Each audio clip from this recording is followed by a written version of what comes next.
I recently got this quilt set, and I can promise you that it is one that is going to be staying on my bed. Let me tell you the things that I love about it and some things that you might see as pros or cons.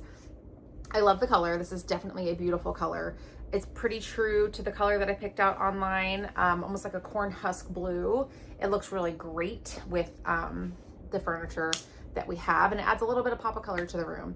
The pattern is super pretty. It looks like a stitched pattern. It is not actually a stitched pattern. You might see that as a pro or a con.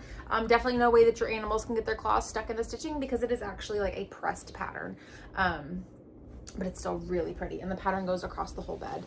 It is very thin, so if you like to sleep in really cold room, it might not be enough for you, but like me, I've got a duvet underneath it just to add those layering pieces. And what's so great about that is that you can take a layer off, add a layer on. It's not going to add a ton of weight or a ton of warmth to make you sweaty or anything like that. A big pro for me in that regard with it being so thin is we do have animals and they don't have any boundaries. So it is great to be able to just take this top layer off and throw it in the wash without having to do a big hefty comforter or duvet or anything like that.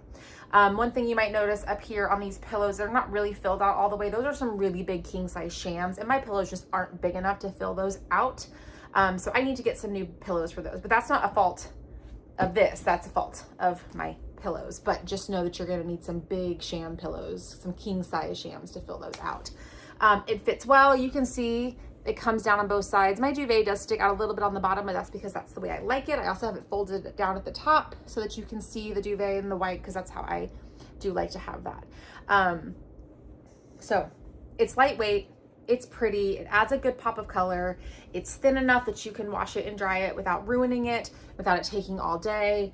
And it's perfect for layering, and it fits really well, and the pattern is really pretty. So I give it a thumbs up. Definitely something that's going to be staying on our bed.